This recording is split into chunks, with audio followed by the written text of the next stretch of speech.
అందమైన గోదావరి, అంతకంటే అందమైన పరిసరాలు, చక్కటి లాంచి, అందులో ఒక వింత మనిషి. నేను షేక్ హ్యాండ్ ఇచ్చాయం సీత అంటే చిరంజీవిలాగా సెల్యూట్ చేసి రామ్ శ్రీరామ్ అన్నాడు. ఎందుకు అనిపించిందో నాన్నని అడిగినట్టు తను సారీ చెప్పమన్నాను. సారీ చెప్పు.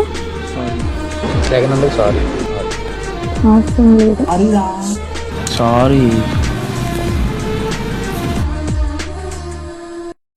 నువ్వు నాకు థ్యాంక్స్ చెప్పాలి.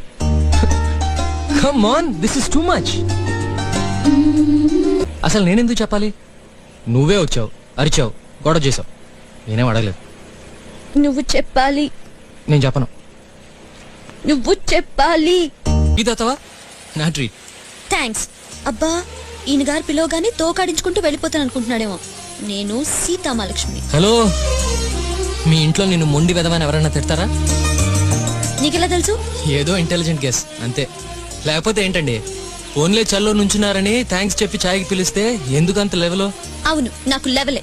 ఎందుకంటే నీ డొక్కు మొహం, నీ చెత్తటి, నీ సుత్తి ఇన్విటేషన్ నాకు నచ్చలేదు.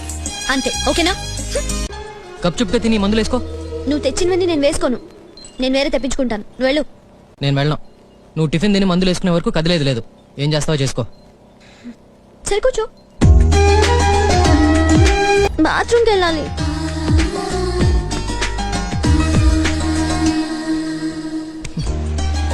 కోపం పోయిందా? మా నాన్న మేము ఏది అడిగినా కాదండి. అందుకే నేను కొంచెం ఉండిదన్నాను. కోపం కూడా చాలా ఎక్కువే, కానీ త్వరగానే పోతుంది. కొంచెం ఉండా. నువ్వు కోపంలో భలే ఉంటావు సీత. ఆ గోళ్లు కొరుక్కుంటూ తిట్టుకుంటూ. అవును, నీ గోళ్ళు ఏమైనా మిగిలినాయా? చూపి. పెద్ద డేంజర్ తప్పింది. అంతా నీ వల్లే. రామ్తో తెగ దెబ్బలాడా. ఏంటో కానీ ఈ అబ్బాయిలో ఏదో విశేషం ఉంది. పీకల దాకా కోపం తెప్పిస్తాడు, కానీ నెక్స్ట్ మినిట్ అతనితో ఉండాలనిపిస్తుంది. Strange feeling. రేపు చీర కట్టుకొని షాక్ ఇస్తా.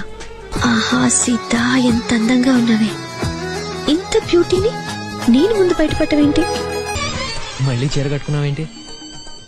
నేను రాజీ కంటే అందంగా ఉంటానని నువ్వు చెప్పేదాకా ఇలా వేరే వేరే స్టైల్స్ లో చీరలు కట్టుకుంటూనే ఉంటాను.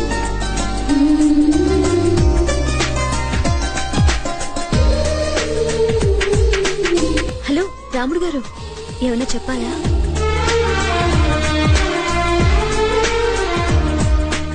అందంగా లేనా? అసలు ఏం బాలేనా? అంత లెవెల్ ఏంటో నీకు?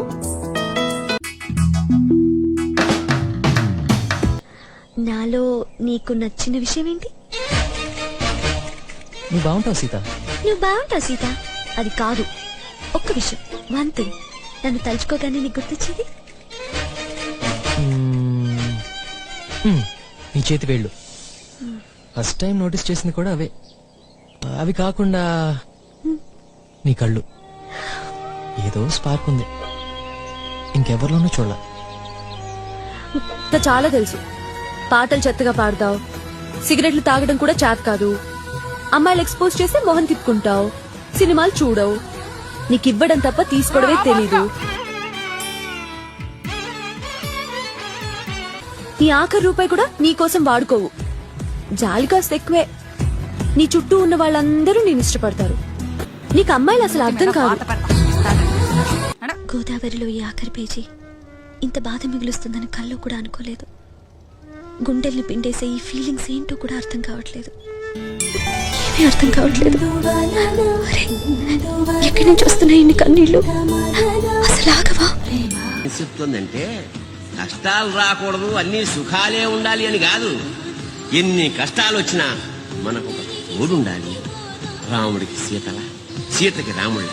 ఆ కష్టాలను ఆనందంగా ఎదుర్కోవాలని, ఎదుర్కొని ఆదర్శవంతమైన జీవితం గడపాలని